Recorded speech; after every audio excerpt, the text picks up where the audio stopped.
আসসালামু আলাইকুম স্যার। ওয়ালাইকুম আসসালাম। কে বাবা তুমি? তোমাকে তো আমি চিনতে পারলাম না। স্যার, আপনি আমাকে চিনলেন না? আমি একসময় আপনার ছাত্র আসলেন। ও আচ্ছা, তুমি আমার ছাত্র আসলে।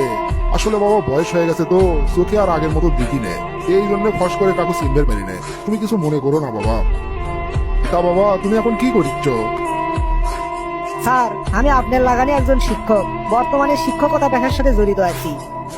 বাবা বাবা, খুব ভালো লাগলো বাবা, খুব ভালো লাগলো। তুমি যে আমার লাগান শিক্ষক হছো এটা শুনে সত্যি আমি খুব খুশি হয়েছি। স্যার, সত্যি বলতে কি, আপনার লাগান শিক্ষক হওয়ার পরে আমিও নিজেকে ধন্য মনে করি। আপনি আমার আপনার লাগান শিক্ষক হতে ভীষণভাবে অনুপ্রাণিত করছেন স্যার। আমি তোমাকে শিক্ষক হওয়ার জন্য অনুপ্রেরণা দিছি? কি কও বাবা, কেমনে? আপনার কি মনে আছে স্যার, একদিন আমার এক বন্ধু, সেও আপনারই ছাত্র আসলো, ক্লাসও একটা নতুন হাত ধরে দিয়ে যাচ্ছিল।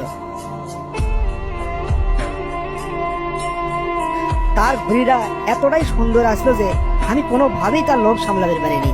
সিদ্ধান্ত নিছিলাম জিঙ্কা করেই হোক ঘড়িটা আমার লাগবেই। তারপর সুযোগ মতো আমি তার পকেট থেকে ঘড়িটা চুরি করে নিই। কিছুক্ষণ পরেই আমার সেই বন্ধু বুঝবার পারে যে তার ঘড়িটা চুরি হয়ে গেছে এবং সাথে সাথে আপনার কাছে অভিযোগ করে। তার এই অভিযোগ শুনে আপনি ক্লাসের মধ্যে পৌঁছলেন। আজকে ক্লাস চলাকালীন সময়ে এই ছাত্রের ঘড়ি চুরি হয়ে গেছে, যেই চুরি করে থাকো ঘড়িটা ফেরত দাও। আপনার এই নির্দেশ শুনেও আমি ঘড়িটা ফেরত দিতে পারিনি, কারণ ঘড়িটা আমার কাছে আসলে খুবই লোভনীয়। তাছাড়া আমরা এতটাই গরিব আসলেন, এরকম ঘড়ি কেনার সামর্থ্য আমাদের আসতো না।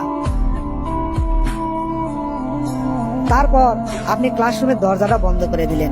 সগলি কি করলেন, বেঞ্চি ছেড়ে ক্লাসরুমের ফ্লোরের মধ্যে চলে আসো, একটা গোলাকার বৃত্ত তৈরি করো এবং সগলি কি চোখ বন্ধ করার নির্দেশ দিলেন। অতঃপর ঘড়ি উদ্ধার না হওয়া পর্যন্ত আপনি পর্যায়ক্রমে আমাদের সগলিরই পকেট খুঁজতে লাগলেন। আমরা সগলি আপনার নির্দেশনা মোতাবেক নীরবে দাঁড়িয়ে থাকলেন। এক এক করে সগলিরই পকেট চেক করবে যে একটা সময় আপনি যখন আমার পকেটও হাত দিয়ে ঘড়িটা খুঁজে পেলেন, তখন ভয়ে লজ্জায় আমার শরীর কাঁপিচ্ছিল স্যার। কিন্তু সেই মুহূর্তে ঘড়িটা আমার পকেটে পাওয়ার পরেও আপনি কিছু করেননি এবং শেষ ছাত্র পর্যন্ত সগলিরই পকেটই চেক করছিলেন। সব শেষে আপনি সগলি কি করলেন, ঘড়িটা পাওয়া গেছে, এবার তোমরা সগলি চোখ খুলবে পারো। ঘড়িটা পাওয়ার পর আমার সেই বন্ধু আপনার কাছে জানবে যাচ্ছিল ঘড়িটা কার পকেটে পাওয়া গেছে স্যার, কিন্তু আপনি তাক বসলেন ঘড়িটা কার পকেটে পাওয়া গেছে সেটা গুরুত্বপূর্ণ নয়, তোমার ঘড়ি পাওয়া গেছে সেটাই গুরুত্বপূর্ণ। এমনকি সেই দিনের ঘটনা নিয়ে পরবর্তীতে আপনি আমার সাথে কোনোদিন কোনো কথা কননি। এমনকি সেই কাজের জন্য আপনি আমাকে তিরস্কারও করেননি। নৈতিক শিক্ষা দেওয়ার জন্য আপনি আমাকে স্কুলের কোনো কামরায় নিয়ে যাননি। সেই ঘটনা ছিল আমার জীবনের সবচেয়ে লজ্জাজনক দিন স্যার। অথচ আপনি অত্যন্ত বুদ্ধিমত্তার সাথে কৌশল অবলম্বন করে চুরি হওয়া ঘড়িটা উদ্ধার করলেন আর আমার মর্যাদা চিরতরে রক্ষা করলেন। সেই ঘটনার পর আমি অনেক দিন অনুশোচনায় ভুগছি। ক্লাসে ঘটে যাওয়া ঘটনার রেশ সেই দিন চলে গেলেও এর প্রভাব রয়ে যায় আমার মনের মধ্যে। বিবেকের যুদ্ধে বারবার আমি দংশিত হয়েছি। তারপর আমি সিদ্ধান্ত নিলেন এগুলো অনৈতিক কাজ আর জীবনে কোনোদিন করবো না। একজন ভালো মানুষ হমো, একজন শিক্ষক হমো, সত্যিকার অর্থে মানুষ গড়ার কারিগর হমো।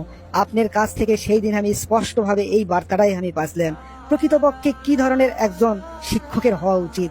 অপমান ছাড়াও মানুষকে সংশোধন করা যায়, সেটা আপনার কাছ থেকেই শিখছি স্যার। আপনার উদারতা, মহানুভবতা আজকে আমার শিক্ষকের মর্যাদায় আসীন করছে স্যার। বাবা, ঘটনাটা আমারও মনে আছে, কিন্তু তোমার আমার মনে নাই, কারণ সেই সময় খালি তোমাদের চোখ না, আমার নিজের চোখও বন্ধ আসলো। তুমিই কও বাবা, কোন শিক্ষক কি সন্তান তুল্য ছাত্রদেরও চোরের বেশে দেখতে পারে? শিক্ষক তার ছাত্রদেরও বীরের বেশে দেখতেই বেশি গর্ববোধ করে।